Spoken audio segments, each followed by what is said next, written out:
Hi team, thanks for tuning in.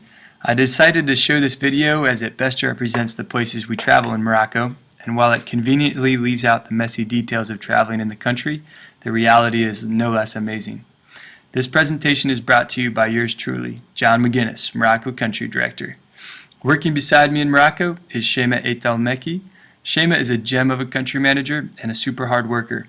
The students often say their highlights of the program is simply Shema. She's very talented and knowledgeable about her country. She speaks Arabic, the local dialect Darija, French, and English all fluently. She can also whip up a good conversation in Spanish, de vez en cuando. I can't say enough good things about Shema, and I'm lucky to have her as a teammate over here. I've been living and working in Morocco the past 2 years for Rustic, and I'm stoked for the opportunity to share some of the knowledge I've gained about this country and region. A couple of points are important to go over before we look at our programs. I'm not going to give you the extensive history of the country because that's what Wikipedia is for, though there are a few popular topics that I think are important to be aware of on a cultural and sensitivity level. These popular topics include Arabic language and identity, Berber language and identity, Islam, empire and traditions, women and veiling, hash production, and politics. The term Arab is an identity strongly associated with the language Arabic, though in addition to this primary characteristic, often implies residence in the Middle East and North Africa and having a strong attachment to the successes and failures of the collective Arabic community. Arabic is one of 2 official languages in Morocco, though the rough dialect, Darija, prevails on the streets. Arabs entered Morocco following the advent of Islam in the 7th century.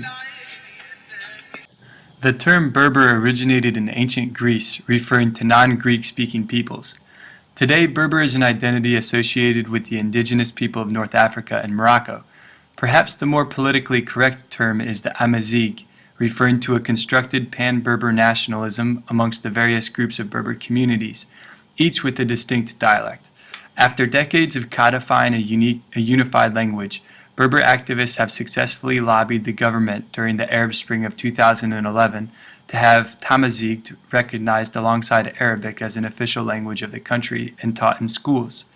The Berbers were living in the Atlas Mountains of Morocco before the arrival of the Arabs, and despite tensions here and there, the 2 ethnicities have lived together peacefully and intermarried for many centuries.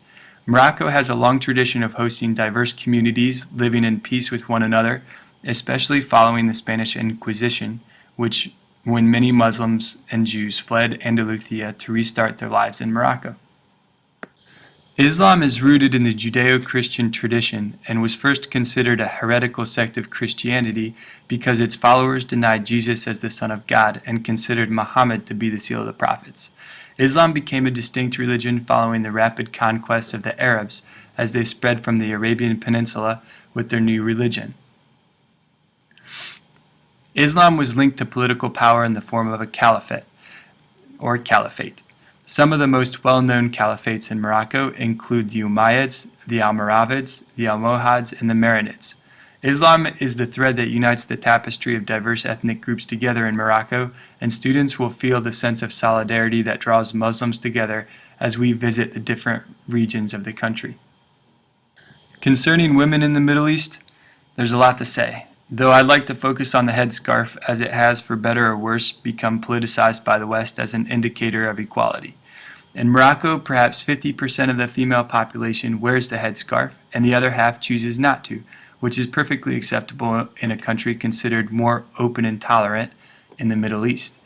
There are a number of reasons why a woman would choose to cover, ranging from a bad hair day to deep religious convictions and other external pressures. Looking at the issue from a scriptural perspective, there is not a verse in the Quran which mandates women cover their hair or head. There is a verse which advises the wives of the Prophet to cover their hair and speaks of covering women's adornments from the eyes of strangers, but the practice of compulsory covering of the head with a hijab, let alone wearing the full veil covering the lower face up to the eyes, has no canonical authority. Scholars speculate that veiling reflects a pre-Islamic Persian influence associated with the Sasanian dynasty. Due to the cultural and religious emphasis on conservative dress, the packing list strictly prohibits revealing clothing, like showing above the knee and the shoulders. Hash. Morocco is one of the leading producers of hash in the world. According to the CIA World Factbook, Morocco is one of the world's largest producers of illegal hash, most of which is shipped along clandestine supply chains to dealers in Western Europe. Speculations range about how much of European hash comes from Morocco, but suffice it to say it's pretty high. Just making sure you're still awake. Along with being a major consumer of cannabis, Morocco has become a hub for drugs flowing through the Iberian Peninsula and percolating onward throughout the continent, most recently becoming a transit point for cocaine shipped from South America. Students will not be traveling near the cultivation or production of the plant. However, this is a common accessory on the streets, peddled in hushed whispers by loitering unemployed men. Though we have not had any issues in the past, and it is strictly forbidden on our programs, as you all know. I mainly bring it up as it is a popular topic that has attracted considerable attention worldwide, and one that parents might have questions about. For more information, please refer parents to speak with me. Politically, Morocco is a constitutional monarchy in name, but in practice it's essentially a patrilineal dictatorship that every now and then institutes small reforms to appease the extremes on both right and left. The current king, Mohammed VI, has absolute power derived from the ulama, the Islamic Jurisprudence Council in Morocco, though he has been seen by many to be a tolerant ruler who listens to his people, especially in comparison to his father, the late King Hassan II, and in the wake of the Arab Spring was praised by the West for his moderate reforms. Essentially, King Mohammed VI is caught between the secular liberals on the left, who want more freedoms of the press and increased participation in government, with the conservative Islamists on the right, who want Sharia law and advocate for stricter interpretations of Islamic law. Despite the repressive nature of the regime, the monarchy serves as a useful purpose by artfully balancing the two extremes. Mohammed VI's pious religious authority acting as a cement to hold together a mixture of ethnicities and political opinions. Many observers attribute Morocco's stability amidst the uprisings elsewhere in the Middle East to the galvanizing effect of the monarchy, and the majority of the Moroccan people love the current king and his family. This is my favorite picture, Mohammed VI, the hunting man. These pictures are scattered throughout the shops of souks and definitely strengthen his populist man of the people appeal.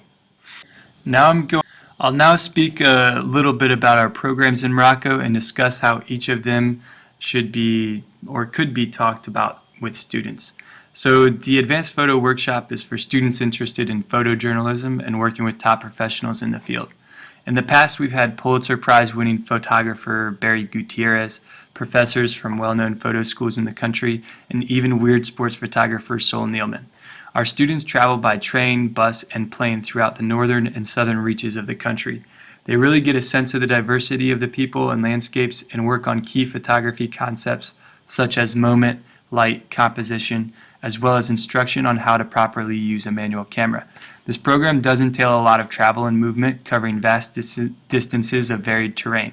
We're going to be hiking to stunning waterfalls, winding our way through marketplaces, hitching camels in the desert, staying with homestay families, and seeing several UNESCO World Heritage Sites. Students will be arriving in Casablanca to visit the Hassan II Mosque, one of the largest in the world, and then they'll be hopping on a train to arrive up here in Tangier. Here students can see the continental divide separating Africa from Europe and the Strait of Gibraltar, at the Strait of Gibraltar, which is also dividing the Mediterranean here with the Atlantic. Students will then travel down to the quaint blue town of Chefchaouen in the Rif Mountains. Students go on my favorite hike to the Akchor waterfalls and the Bridge of God, a rock archway carved by nature. The group will then head to Fez, an enchanting medieval city, to explore the souks or markets. Highlights of Fez include a visit to the centuries-old tanneries, the honey souks, the carpet souks, and the spice souks. Afterwards, we'll be crossing the Middle Atlas peaks, full of cedar forests and Barbary apes, en route to the Sahara Desert down here. The Sahara Desert is the largest non-polar desert in the world, extending all the way across North Africa to Egypt. Morocco was historically one of the last stops on the trans-Saharan caravan routes. We'll be stopping at one of these outpost towns to hop on our camels and head out into the dunes at sunset. After a lively night of song and dance, we'll wake up the next morning to an awesome sunrise and have the chance to sandboard down some big dunes before heading back by camel to the outpost town and then hopping in our cars along the route of 1,000 cuspas. A cuspa is a traditional home of mud, brick, and straw. They'll be scattered along the Oasis towns along this road here, hence the name 1,000 cuspas. We'll stop in the cinematic village of Ait Ben Haddou, where we'll see, and here in Ait Ben Haddou, we'll see the setting where movies such as The Gladiator and Mummy were filmed, before continuing on to Terre Dant and the villages of the Toubkal Massif over here. The Toubkal Massif are a collection of hills and peaks surrounding Mount Toubkal, which is located right here and is the highest point of North Africa. And the Atlas Mountains extend all the way from Tunisia up here off the map here, all the way down to here in Morocco. And our students will be right here for a few days living with homestay families and going on photo hikes from village to village. Eventually we'll make our way to Agadir to conclude our trip at the beachside before we fly back to Casablanca and then homeward bound. I'd highly recommend this program to serious photographers looking to take their skills to the next level. So, our most popular program in Morocco is Moroccan Wanderer, with 5 departure dates throughout the summer. It's pretty identical to the advanced photo program, however it has a few twists that make it unique. First is the emphasis on community service, where students complete 2 days of community service work in a remote village of the Atlas Mountains. This is a picture, here's a picture of the Atlas Mountains and the village where the students do the community service work. The service component takes place here outside of Marrakesh and includes the homestay experience.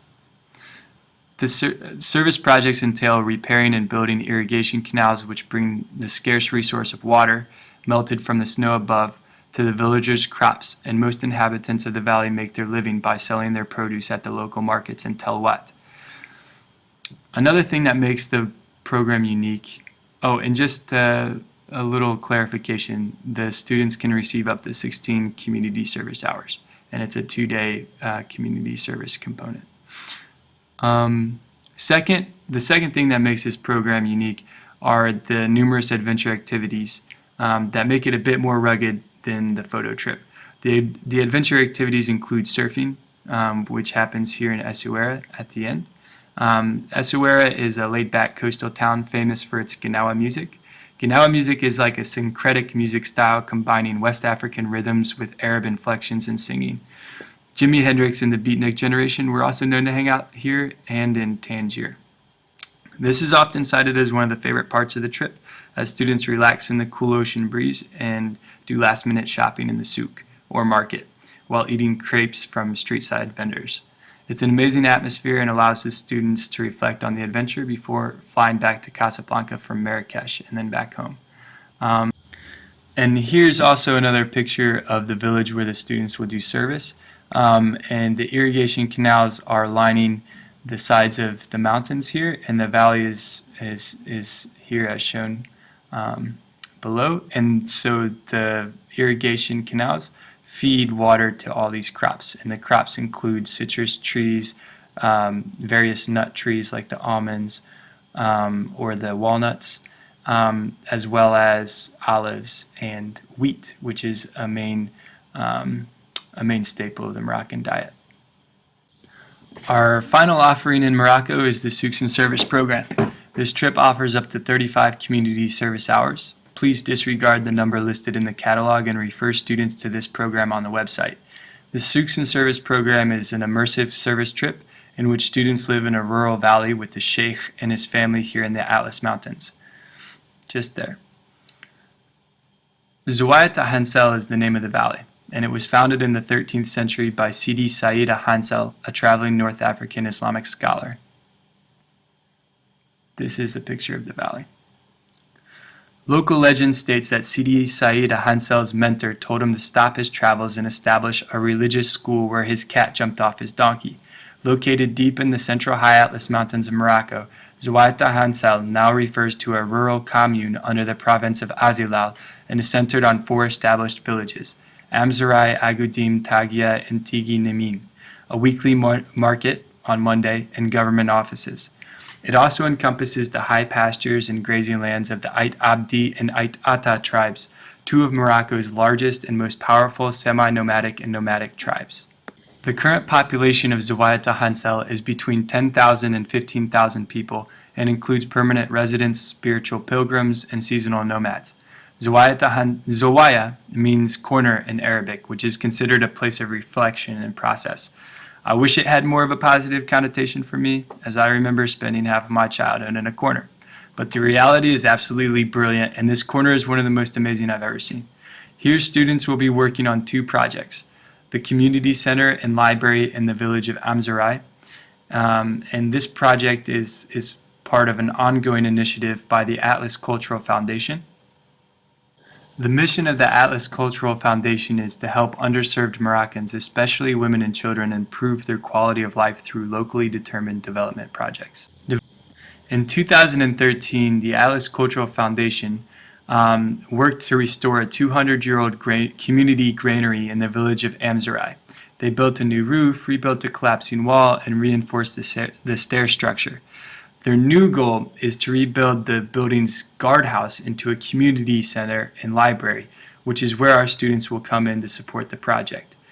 This part of the project will be used by the local association for community meetings, the government during regional elections, and by the Atlas Cultural Foundation itself for community education workshops and the expansion of the tutoring program. It will be a large multi-purpose room with a small bathroom and kitchenette.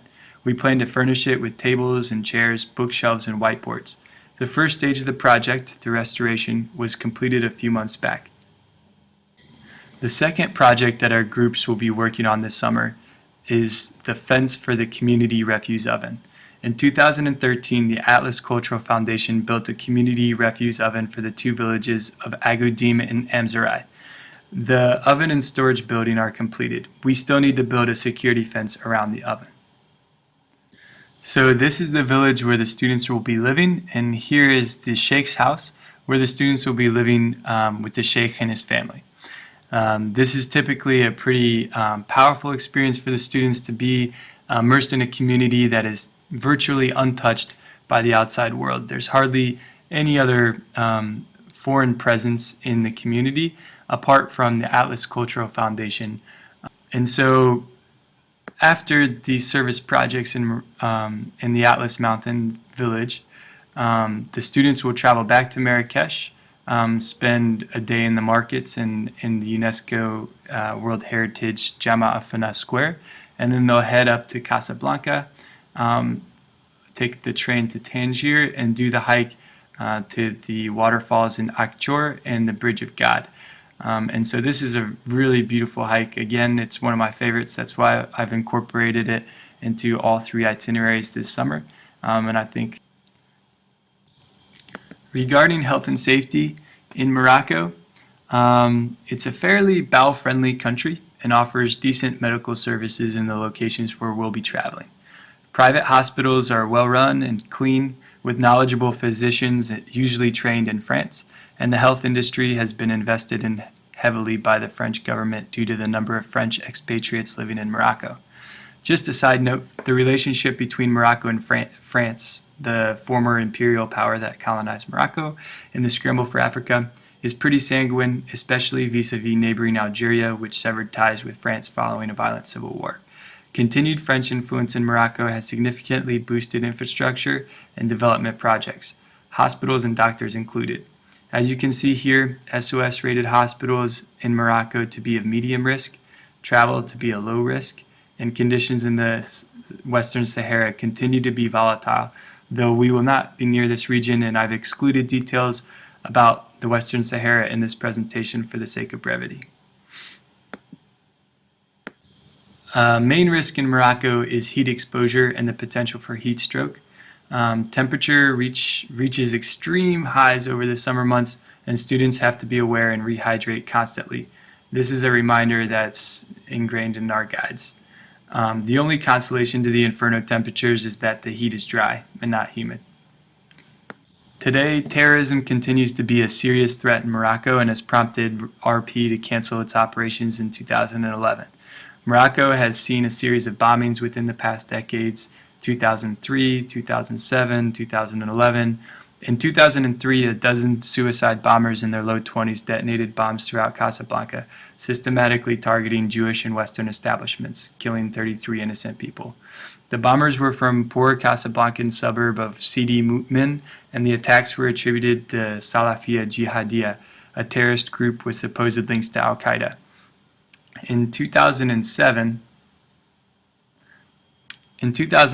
a series of 3 more suicide bombings occurred between March and April, also carried out by young men from Sidi Moutmin, which is the slum pictured here outside Casablanca, with tenuous links to Islamic extremist groups. In 2011, a bomb detonated remotely exploded at the Argana Cafe in Marrakesh's Jama Fana Square, killing 17 and injuring at least 19 others, including many Westerners.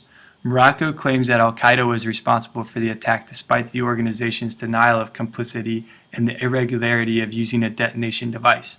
In 2009, the Moroccan government proclaimed the terrorist cell, Salafia Jihadiyya, had been dismantled following the arrest of top members in the Spanish enclave of Ceuta.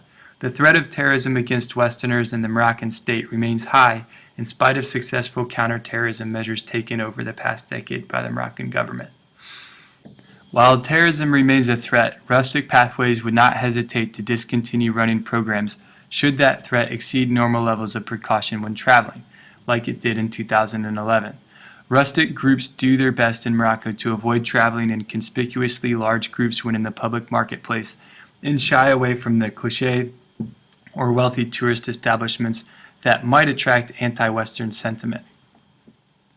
Flight routing to Morocco is pretty straightforward. Students take a direct flight from JFK to Casablanca, depart on a Friday, and return on a Friday.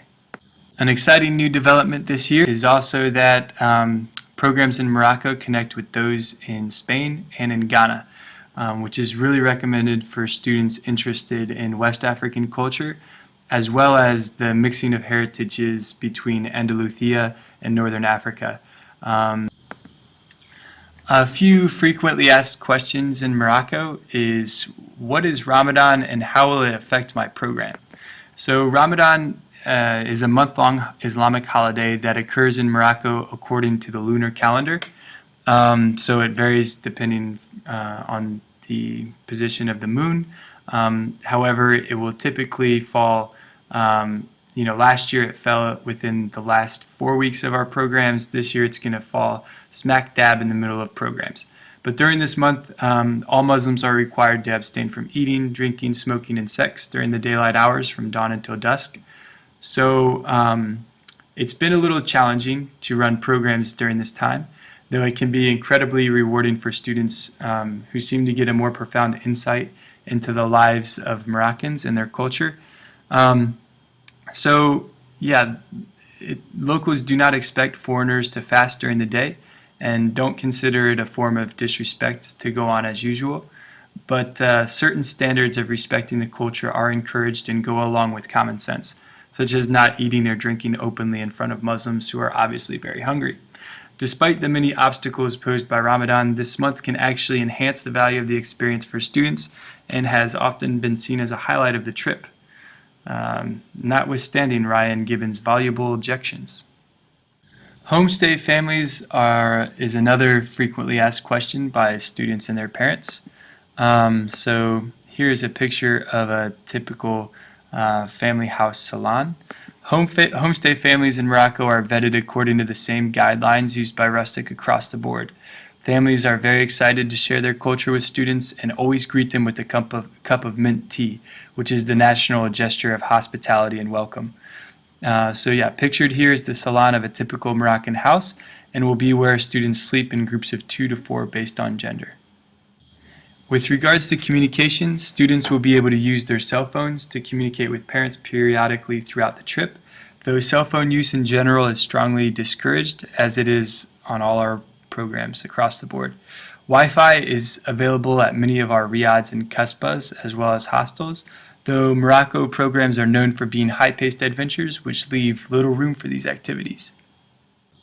Parents have also been known to ask quite frequently about the Tuareg Rebellion of 2012 and the security status along the Moroccan-Algerian border. And so here you can see where the conflict is taking place here in northern Mali. This is a region known as Azawad, which is a group occupied mostly by Tuareg, although there are several other different factions that live within this territory. And the Tuareg were calling for independence. They wanted their own independent state. Tuareg are a traditionally nomadic people of the Sahel. The Sahel is a region bordering the Sahara Desert. And so they began this rebellion. And due to the president's mishandling of the rebellion, there's a coup d'etat here in Bamako, and there was major battles going on to retake the northern cities of Timbuktu and Gao. And anyways, so this region within the past 2 years was highly volatile and riddled with conflict. However, there's been a ceasefire and government negotiations have begun with the rebels. And the farthest south our programs run in Morocco is this point right here. So you can see, it's that point right there. So you can see there's a vast geographical distance between what's going on down here in Mali and where our programs are running up here in Morocco. In addition, there's a pretty formidable wall that runs the length of the Moroccan-Algerian border, and the U.S. helps support the Moroccans pretty extensively to keep this border secure. And so, yeah, that's the status of the Tuareg rebellion and the security situation in the south. Thanks for tuning in. I hope you learned a little bit more about our programs in Morocco, and have an awesome day.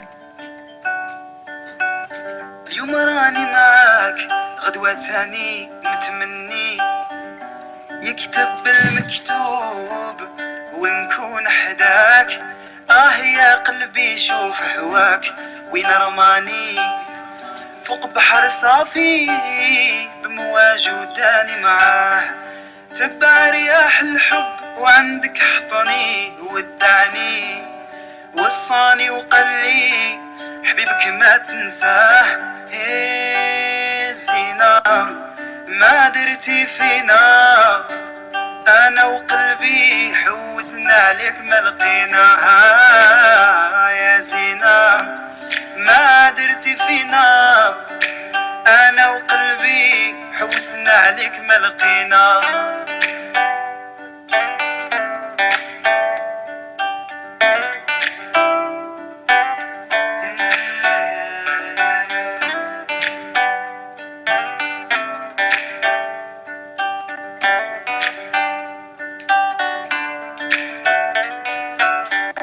قالوا لي خرجتي في ظلام وعليا سولتي في غياب القمر بعيونك ضويتي قالوا لي عليك نجمة يا نجمة ما بنتي وين كنتي هذا شحال قوليلي علاش هربتي قالوا لي خرجتي في ظلام وعليا سولتي في غياب القمر بعيونك ضويتي قالوا لي عليك نجمة يا نجمة ما بنتي وين كنتي هذا شحال قولي لي علاش هربتي سينا ما درتي فينا انا وقلبي حوسنا عليك ما لقينا يا سينا ما درتي فينا انا وقلبي حوسنا عليك ما لقينا